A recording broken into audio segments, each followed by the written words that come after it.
Welcome to Business Coaching Secrets with Karl Bryan.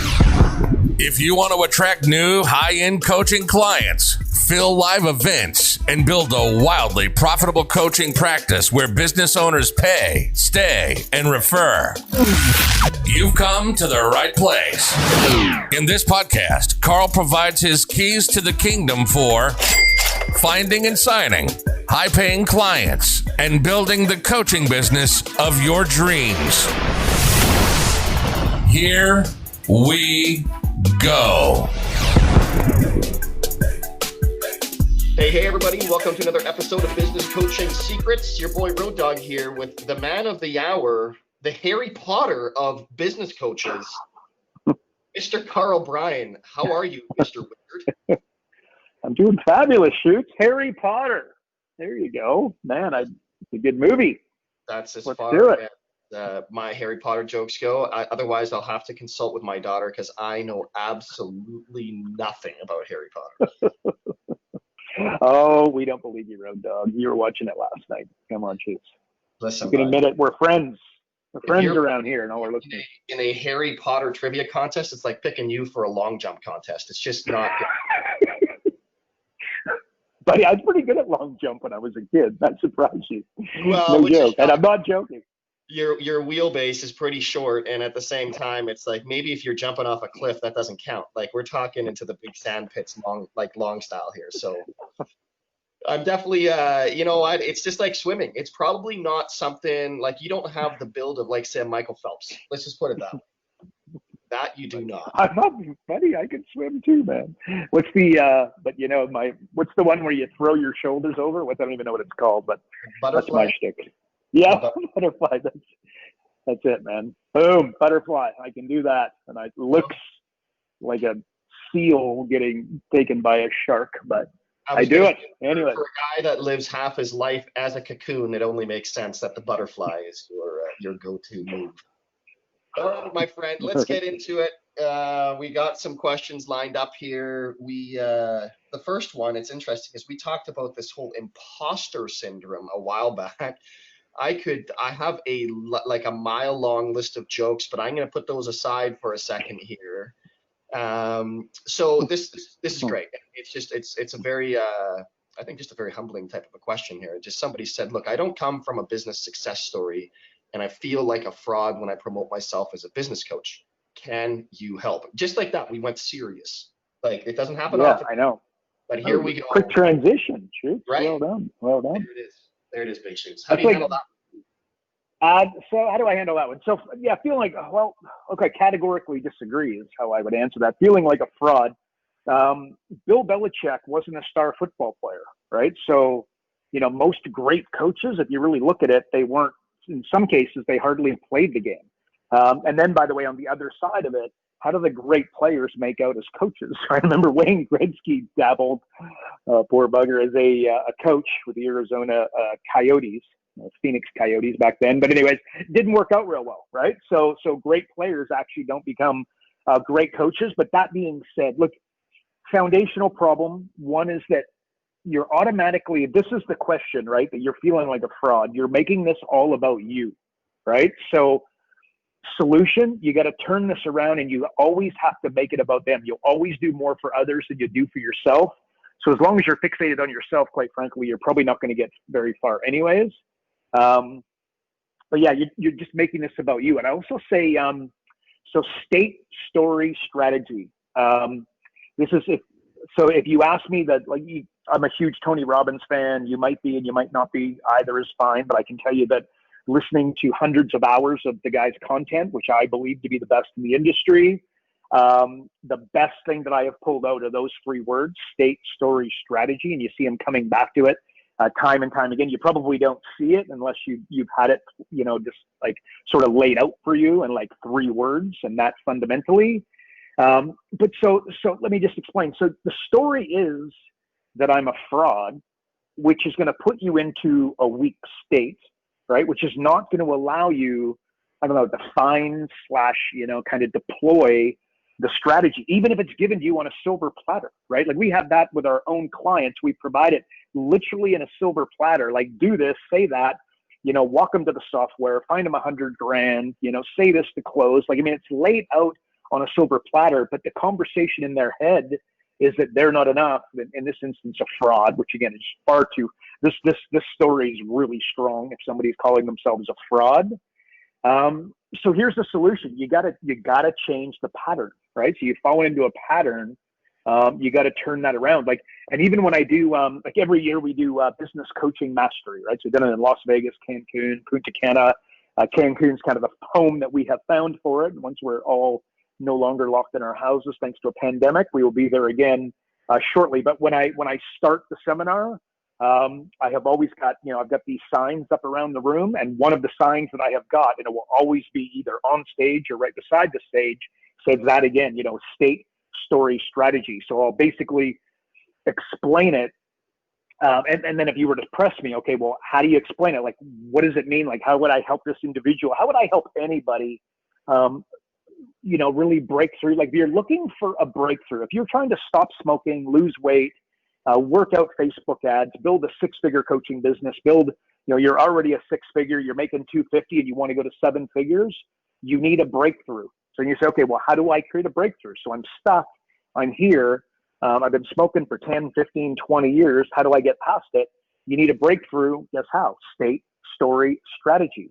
So example, you want to lose weight, and the ingrained conversation in somebody's head is that I'm big boned, or I've always been overweight, or my parents were overweight, they passed it down, whatever. Like, they've got this story that I'm big boned, right? Well, if you want to get past that story, you've got to go to the state.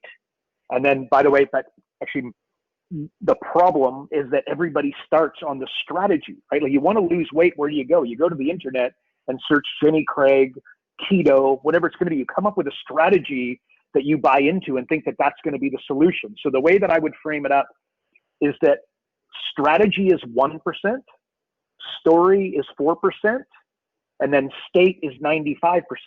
Okay, but the 1%, as in the strategy, drives the other 99%. In other words, if you don't have a good strategy, it doesn't matter, what you do, what you say, like, you're never going to get anywhere, right? So you do need a good strategy, but it's only 1%, and the rest of it pours gasoline on it. So the most important part is the state. So somebody wants to stop smoking, they just need to go to the doctor, get diagnosed with lung cancer, and magically it's solved, right? Why? It's the state. The new story is that I don't want to die, instead of that I've smoked for 20 years, right? So anyway, so calling yourself a fraud, I would just dare say that story is significantly too charged for you, and you want to be a little bit careful with that. So if I were to go deeper, so state, story, strategy, yes, you need a good strategy, but you've got to replace the story, and then you need to put yourself into a state of, that's it, joke's over, never again, line in the sand, we're doing it this time, right? You've got to put, and again, hunger is the number one. What's the most powerful state? What if I'm looking for a coaching client that I know him or her and I are going to crush it? You give me somebody who's hungry and we can accomplish anything. But once the hunger goes, magically, then all of a sudden the results as well. So you've got to start hungry, you got to maintain your hunger, and you've basically got to stay there even when you accomplish what it is that you're setting out to do. So look, if you really think about it, a problem is just an unanswered question, right? So, and then you add, judgment, and you're basically pouring gasoline on it. And you pour gasoline, what does that mean? That means that it becomes harder to solve. Like, the longer you continue to smoke, the harder it becomes. Now, it used to be 10 years, and now it's 12, and then it's 14, then it's 16, it's 20. It's significantly harder, right? Like, that story is that much more inbuilt, but more to the point, the judgment that comes with it. So again, that I'm going to take on a coaching class. So let's go to this question this problem is that they feel like they're going to be a fraud. When you put judgment on it, that, oh my gosh, I'm going to take somebody's money, I'm going to look after them, and then I'm not going to provide a result. And not only is that judgment of other people, but that's judgment of yourself, right? Like, it just basically becomes impossible. So, you got to go from the problem is to my question is. So again, a problem is just an unanswered question. And by the way, everything I'm describing, obviously we want to do this as individuals, But when you learn to do this with your clients, I've got to tell you, it is a total game changer, right? And you've got to understand, like people don't like.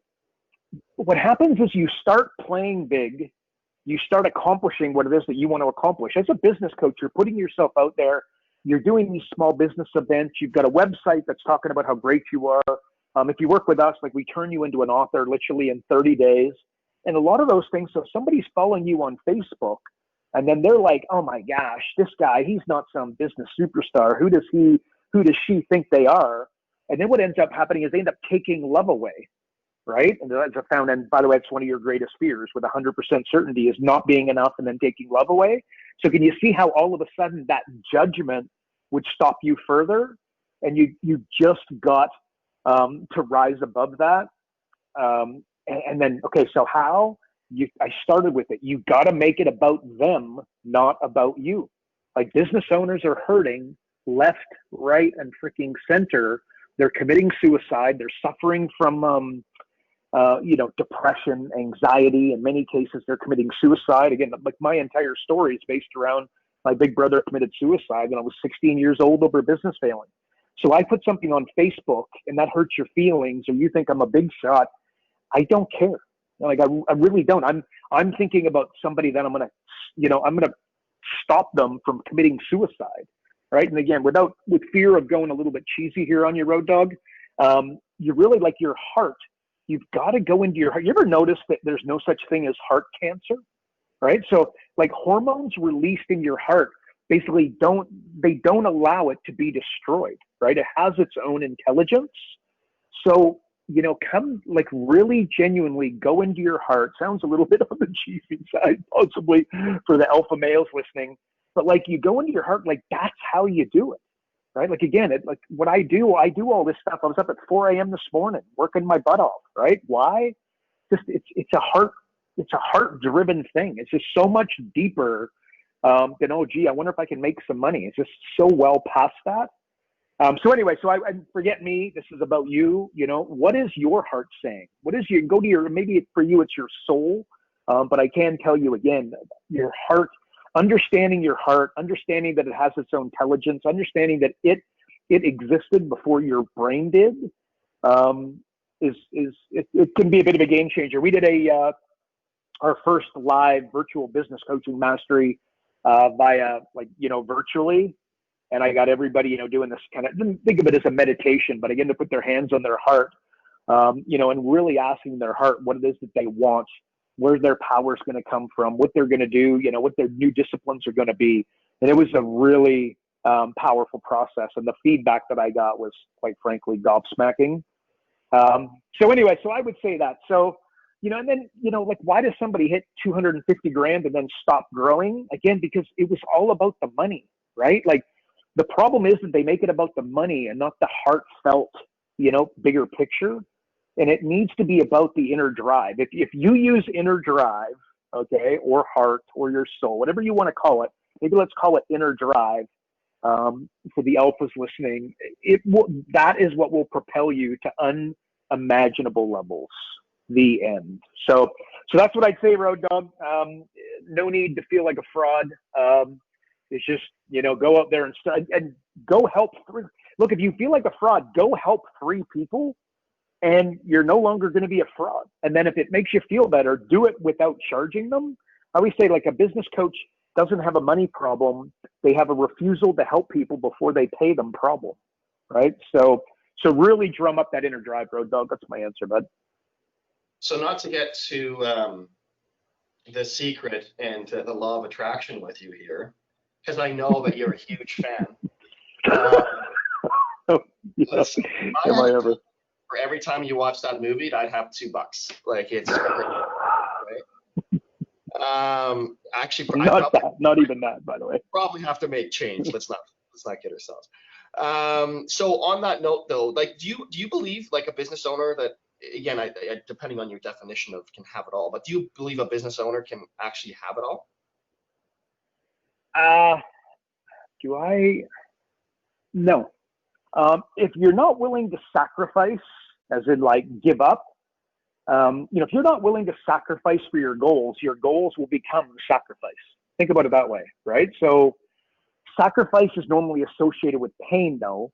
And then, so it's like they won't endure the pain, right? Like for most people, they go to the gym or whatever, like they go to the gym and they're used to listening to music, right? And then I say, well, when you're there, you got to listen to Road Dogg and I, you got to listen to Tony Robbins, you got to listen to, maybe it's Tim Ferriss interviewing, business gurus, etc.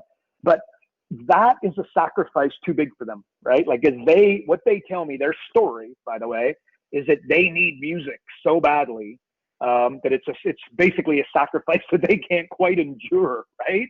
And then they wonder why they can't crack the code. So you get go to like a professional athlete, like my boy Tom Brady. I haven't mentioned Tom Brady in a while, Doug. So like imagine how hard Tom Brady trains in private, right? And then compare it to the weekend jogger, right? So, without that huge amount of sacrifice, they're not going to have the success on the field, the court, the ice, whatever it is that they're doing. So, and what's the sacrifice? Like, partying with your buds as an example. If you want to be uber successful, you pretty much got to accept the fact that every Friday, Thursday, Friday, Saturday, every weekend, partying hard with your buds is just something you got to give up.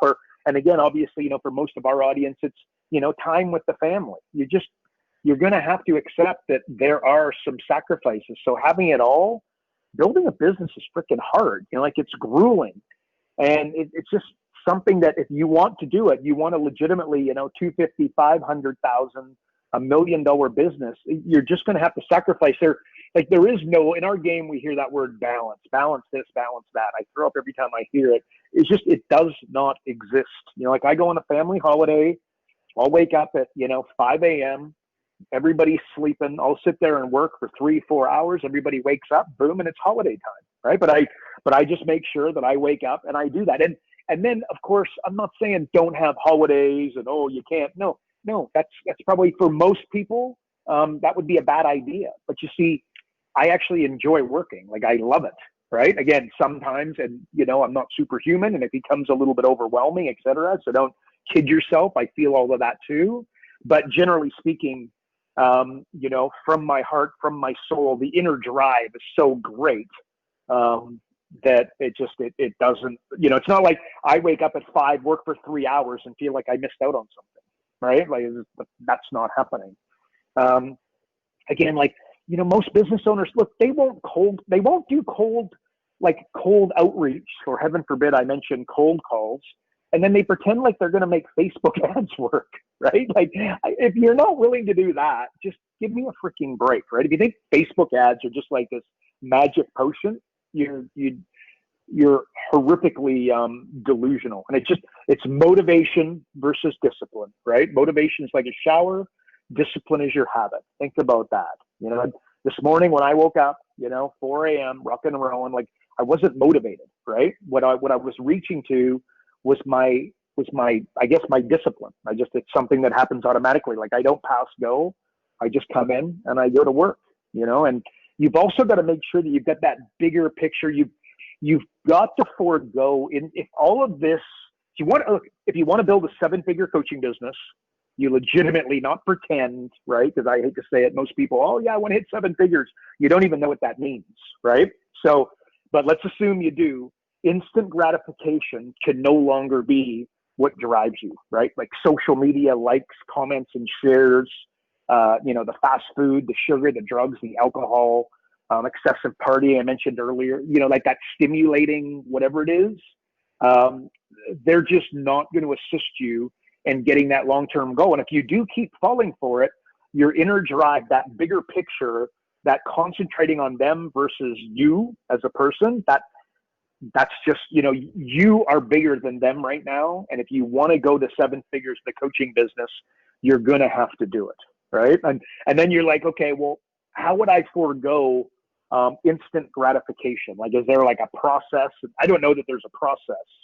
I just know that you've got to train yourself to resist impulses. Right. So I wrote on our front page of the magazine, I put Mel Robbins was on there, and we talked about the 5-second rule. And like, So it like just every time you go to grab the chocolate bar, every time you go to, go to Facebook and check out who's saying what, whatever it is for you, right? Like for every individual, it'll be different, right? Right. You go to grab the beer, the tequila, whatever. Do the 5-second rule, which Mel Robbins talks about, and just count down from 5. And you'll probably find by the time you go to 5, that urge will subside. And then you'll be able to get past it. But the bottom line is you've got to be able to resist impulses. I'd say also that you got to love discipline. Again, think of the professional athlete. Like these guys love, like think of how hard, I mean, you're sweating profusely. You're lifting weights. If you can do, like Road Dog, when you go to the gym, like it's not like if you can lift something 10 times, you don't do it 10 times, you do it 12. And you really push yourself. And that from 10 to 12, when you can't go anymore, that's where all the growth is, right? So you keep going. And again, I dare say that, those basics, like you got to exercise, you got to have a good diet, you need to sleep well, right? You do those things, that is going to assist you in resisting the impulses or moving away from quote unquote instant gratification that in many people's lives is just kind of, running them. I dare say also that time, the basics like time management and goal setting, it almost sounds like platitudinal. But if you aren't writing down your goals on a daily basis, you're not accomplishing them. The end. In fact, if you're not writing them down, I would dare say you don't have them. And if you do have them, you don't even know what they are, right? And in many cases, some folks listening, your goals actually suck, right? Like your goals are totally out of line. Like you've got 3 kids under the age of 5, and then you're trying to frame up a business life that puts you in the office for 65, 70 hours a week. Well, you're going to self-sabotage it because you're going to be missing your kids woefully, I assume, right? You're missing your kids woefully. So anyway, so setting goals and like writing them down, and then time management, let's just go 80-20, again, spending 80% of your time doing the 20% of the things that get you the most magic. I mean, you've got to be able to follow those very, very basic principles. And I'd also say being grateful. I have a diary, and I every day, and when I say every day, I absolutely miss days, but I'll tell you that I write down 3 things that I'm grateful. It's part of the entire process. So I don't know. And again, so now Road Dog, bit of a hole, but if you're going to forego instant gratifications, those are the things that you need to forego. And I will tell you, the people around you playing small have got a larger impact on you. Because you keep playing small and they give you love, you start playing big and they take it away. Like I mentioned, again, you go onto Facebook and, you put that, it comes back to somebody earlier thinking they feel like a fraud. If you go put a book on, business with Karl, digital marketing with Karl, marketing with Karl, you put that book on Facebook on your own profile. In other words, you start playing bigger, expect with 100% certainty to have love taken away from you. And again, I know that sounds a little bit cheesy, and it's not like they email you and text you and say, hey, I'm not going to love you anymore. That's not the way it goes. It's a feeling. It's a sense. And it happens all the time. So I would dare say, be very, very careful of that. Allowing others around you playing small to stop. And then solution, that inner drive, that heartfelt, heart-centered, bigger purpose is what will see you through. You got to make it about them. So Road Dog, that's what I'd say, buddy. Can you have it all? Yeah, I guess. I mean, I don't know. I'd like to think yes, but I dare say the answer is no, because there's sacrifices required. So there you go. Of being very, very careful with your answer. I need you to focus. Okay. Inside of your daily gratitude, what? Inside of your daily gratitude journal, you have 3 things. Of those 3 things, on a fairly consistent basis, how many times does my name pop up? Like, let's be honest for a second. Road Dog, I'm going to open it up. Look at it. You know what? I'm going to grab it. You hear that? This is it. This is my journal. This morning, 3 things that I am grateful for. Road Dog, you didn't make it. Sure. Well, that's all the time we have this week, folks. We're gonna have... Oh my gosh! You need to reimagine. You make it, Road Dog. You make it. You make it. Don't you worry about that. You didn't make it today, but all right. You make it. tomorrow. I'm going to go ahead, much like I'm going to try to be impressed with your wardrobe selection. I'm going to go ahead and just try and be impressed that you maybe think about me once in a while. Something completely different. Now, let's go ahead and just assume that some of these people are making cash because they're going to know what to do with it. Wow, that was, jeez. Because somebody asked you, Karl, what are your rules for money? And I have a feeling our good friend Tony Robbins probably had some influence on this, but is there, like, you guys are like the ultimate Arnold Schwarzenegger, Danny DeVito when it comes to like personal. Could be. Shoot, I've been called little. I love Tony Robbins. You know, you love him too, though. He's a legend. Listen, bud, Twins is one of my favorite movies of all time. Like, it is for sure. You guys like that. If Twins, like that, you guys could recast that and make an amazing sequel. It would be amazing. I would pay to see that. Somebody listening knows Tony. Let him know. We're going to make this happen. I know. I do. I honestly think I know his stuff better than him sometimes because I've really listened to it that much. Anyways, okay. So sorry, I missed the question. What is it? You're all caught up in making a movie with Tony Robbins. What are your rules? I'm thinking that's a great idea. Right? I'm your agent, by the way. I get 25%. What are your rules for money? Oh, that's a question. What are my rules for money? I don't know, like, not my rule. I mean, rules that I would encourage somebody to be thinking about. Look, money is a game. The end. Beginning, middle, and end. Look at it that way. And the more you play, the more I play hockey, the better I get at it. The more I play chess, the better I get at it. I play Uno with my daughter, the better I get at it. Snakes and ladders with my 7-year-old daughter might not fall into that because, in all seriousness, I seem to fall down that thing with ridiculous predictability. But the more you play it, the better you get at it. But the problem is most people, I think, like money, it's got so much emotion attached to it that they just can't, and again, it comes from the dinner table. It comes from mom, dad, grandma, grandpa, great mama, great grandma, great grandpa, etc. I think that it's a game. That's what I'm trying to say. And then if you want to play a game, what do you want to do? If you want to be good at hockey, what do you got to know? The rules. So actually, maybe this, again, the rules of money, actually maybe a perfectly worded question. You got to learn the rules, and very few are willing to go backwards in order to go forwards. Like I said it earlier, they're playing a game of delayed gratification, right? And money is about compounding. Albert Einstein said that the eighth wonder of the world was compounding, right? So like when you do something positive with ridiculous certainty or predictability, something's positive is rewarded well into the future, right? And then negative is normally rewarded now, right? So like someone goes to the gym, right? They lose weight. Well, what happened is they hit the gym every day or every second day for X 30, 45, 60 days. They don't see a return. You don't see a result. And then, wow, the weight just fell off, right? Like, no, what happened is you can, over a long period, a decent period of time, you were consistent with something, then it fell off. So that's like your compounding effect. Like, again, when you understand compounding of money, nothing happens for a long time. Whereas you eat a donut and you get a jolt right now. You put something on social media, you get a like. You'll put something on social media and they look, 20 times in the first 10 minutes, right? Back and forth. How can you accomplish anything when that's what you're doing, right? So just it's a game of compounding, a game of delayed gratification would be a better way. Positive is normally rewarded far into the future, and that most people can't handle that. I'd also say this, like, it's a game, and then think of it as a game of doubling. Actually, I like this. Like, if you double $1 20 times, what would you end up with? And the answer is $1 million. Okay, so my question is, go buy, a hockey card, a baseball card for $1 that you can turn into 2. And then go find a baseball card or a basketball card or a hockey card for 2 that you can turn into 4.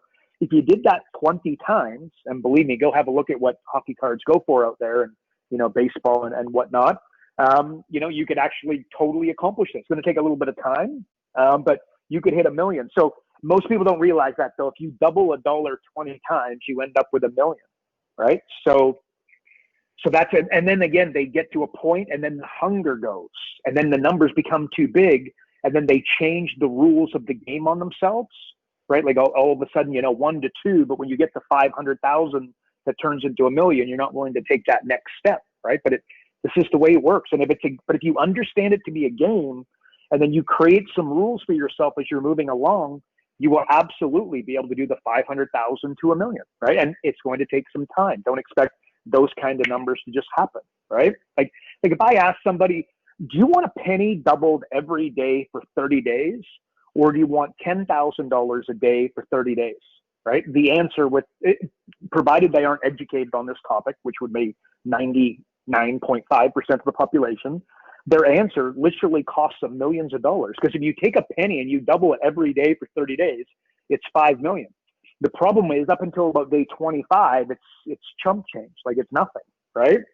So, well, no, nothing, but again, the numbers go, but they go very, very slowly and then they go very, very fast. Again, much like weight loss. And that's just, me describing compounding for you. So I just chalk that one up to most people don't understand math.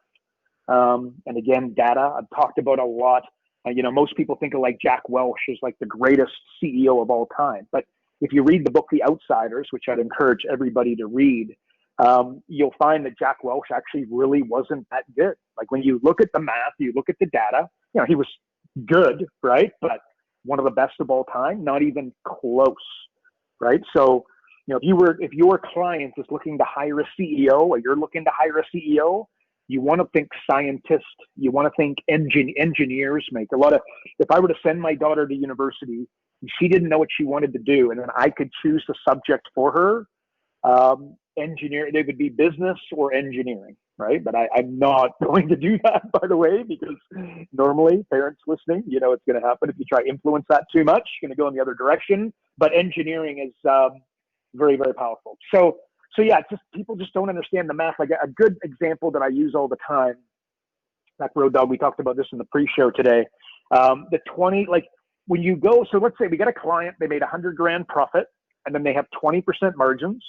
Okay, so we go to their expenses and we go to their profit loss and go to, credit card statements, their profit loss, go to their expenses and basically shave off anything that shouldn't be there. And basically we take their margins from 20 to 30%.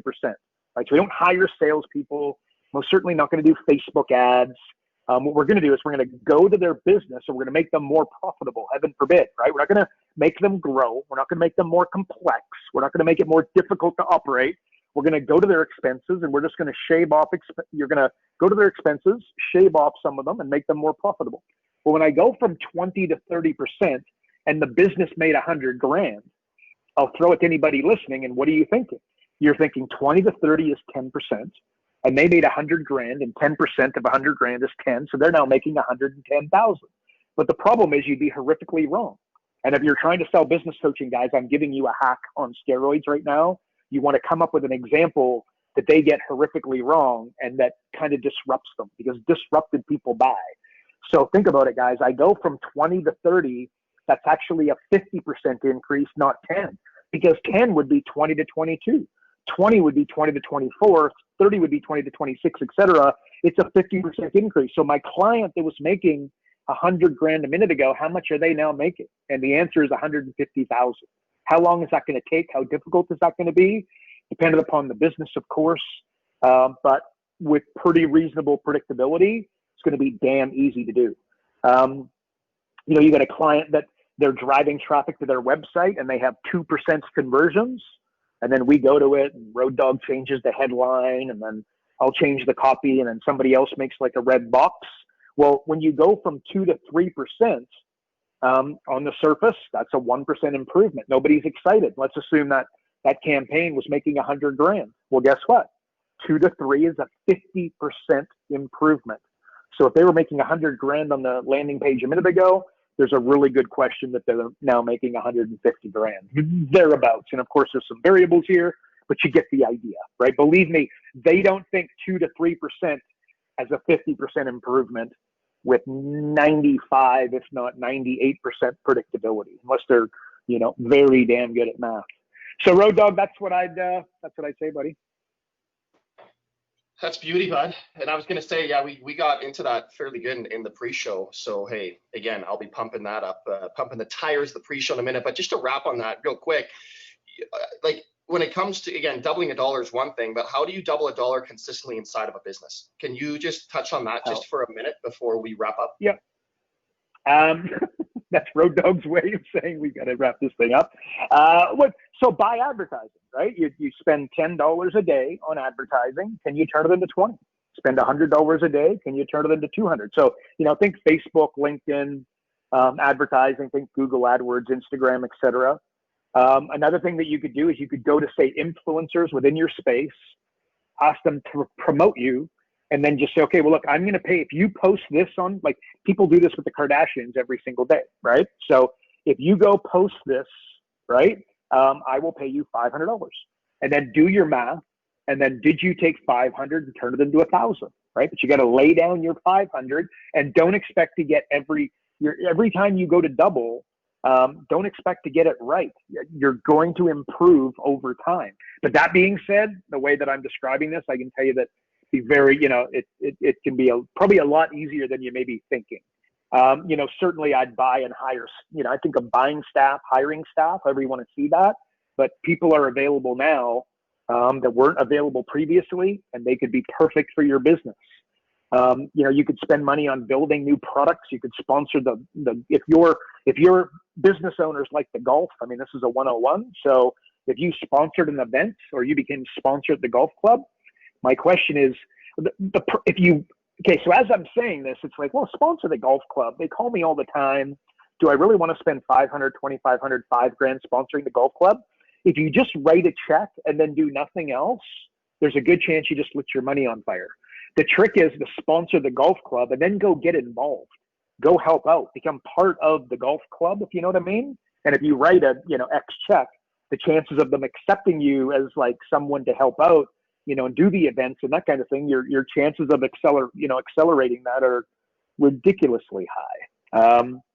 Okay, so real quick, we want to zip this, Road Dog, but I would say this too. Okay, so you want to take $1 and you're asking how to consistently double it. Here's a concept that I've talked a lot about in the past, but if you were to ask me, okay, Carl, you got $100,000 and you want to build a business in X niche, what would I do with 100% certainty? Well, with 100% certainty, I would look at this, first, and with about 95% predictability, I would deploy. And that is, I would buy ideal clients.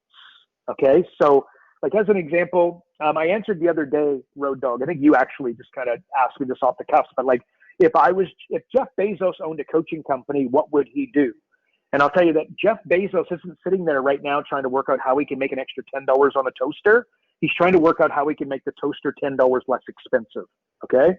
So with my company, what we do a lot of the time is we will lose money to take on a client. We do different promotions at different times, but we will literally lose money for them to get going. Like, it costs us a lot of money. We train a new coach. We build them a membership site. They're an author within 30 days. We provide one-to-one coaches for everybody. You can't work with us and not get a one-to-one coach. We got to get you trained. We got to train you on the software. We got to train you on how to find any business owner $100,000 in 45 minutes without spending $1 on marketing or advertising. You can imagine, like, that comes with a cost of, and it's not hundreds, it's literally thousands with 100% certainty. So we'll take on clients at a loss to basically be able to, get them going. But we don't just take on anybody, right? We're not going to, Lucy down the street with no interest, no anything, and say, hey, can we pay you to go through our training? Like, we basically buy ideal clients. So think of that as losing money to bring on your ideal client. So the way, a little bit differently, if Jeff Bezos owned a coaching company, what would he do?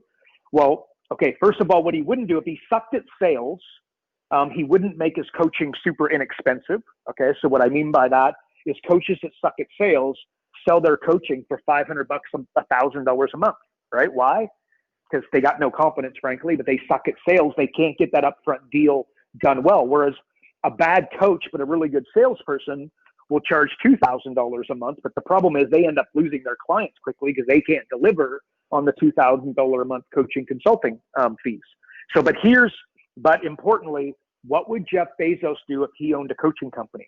Okay, so let's assume that $2,000 a month is the right amount for a business coach to charge, which is pretty accurate for a good business coach, not a great one, but somebody, in growth mode and learning and still, working pretty damn hard and doesn't have a couple of decades of experience, or even a decade of experience. $2,000 a month is a good number. So what he would do, and let's assume that he's not the greatest salesperson in the world, and obviously Jeff Bezos, if you've seen him, he's not the most charismatic man in the world, right? So I would say that he wouldn't be the greatest salesperson. So what he would do is he would make it month 1, 500, month 2, 1,000, month 3, 1,500, and then month 4 onwards, $2,000 a month. That's what he'd do, right? So what he did is he made it really easy for you. He got a $24,000 decision for $500 up front. And he was able to frame his coaching in such a way that I want you to grow and improve so that I'm not an expense. I'm a legitimate investment for your business. So I think that there's magic in that, Road Dog. But that's what I mean by that would be, let's assume that it costs Jeff Bezos more than $500 in month 1, which it kind of does in an indirect way, but it costs him more than $500 to do that. That is what he would do. So anyway, so that's my answer there, buddy. He would buy you. He would buy you. He got you as a $24,000 client, but he only charged you $500 up front.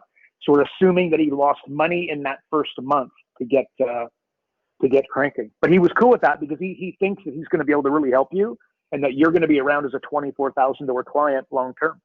So that's my answer to that, buddy. There you go. Man, your answers, like, dude, it's frightening because it's like you're talking about 100,000. If I had 100,000, I'm thinking, like, is he going to break into a bare naked lady song right now? Like, where's this going? And then you touch on this slippery slope of people are on sale. Like, dude, human trafficking is real. Stop promoting it. This is not what we're doing here, folks. When he says they're on sale, it means they're unemployed. And you can employ them quite cheap. Slippery slopes. Right. Welcome to navigating Karl Bryan's answers and why I don't get paid nearly enough to co-host this podcast. Listen here, big dudes. The Harry Potter, I love that. I'm gonna go with that for a while until I gotta find a superhero that's sort of like that I actually know something about, right? Because I don't know anything about Harry Potter besides he's this little dude from England that, I don't know, and that waves magic spells. Can you wave us a magic spell and close us out with your one thing that people can implement from today's podcast? My one thing. We covered a lot of things today, I think.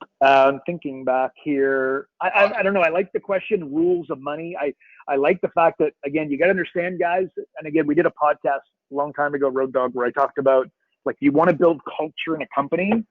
I'd be amazed if anybody's heard it answered this way. But what you're missing, what you need to build culture in a business is rules, right? If you want to have a kick-ass home, kind of home life or household, right? You got to have rules. Right. So having rules of money, so just asking it in that manner and then following it in that manner. I think thinking rules. What are the rules of your coaching business? Right. So you're going to make 10 phone calls every single day, reach out to 25 people on LinkedIn every single day. If you made those your rules hard and fast that you had to play by and you did play by, what would the difference be in your results? So I'm going to leave you that one. And again, if you want to be a lead at anything, okay, think baseball, hockey, football, chess, whatever, you need to understand the rules. You're going to get your butt handed to you. So I'm going to leave you with that one, Road Dog. There you go. I love that you put chess in there too. That speaks to your... I can't play chess. I don't know why he said that. Oh, God. Chess. I don't know. Oh, really? You have Checkers or, snakes and ladders. Yeah. Yeah, there you go. Oh, my God. Well, you know what, everybody? Thanks for tuning into that. That was exciting. This has been another episode of Business Coaching Secrets with the wizard on top of the hill, my boy King Karl. And if you're not on the inside, getting access to the pre-show, and also, by the way, I'm doing my best to answer questions throughout the show for our insiders.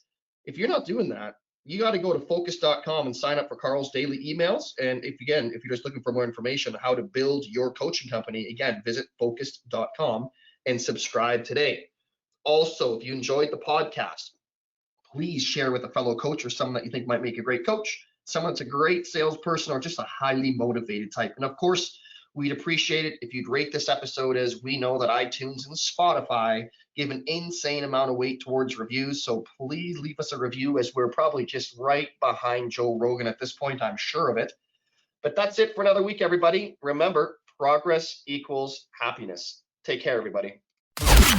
Karl Bryan built Profit Acceleration Software 2.0 to train business coaches how to find any small business owner more than $100,000 in 45 minutes without them spending an extra dollar on marketing or advertising. This becomes a business coach's superpower. So as a business coach, you'll never again have to worry about working with business owners that can't afford your high-end coaching fees. Check us out at focused.com.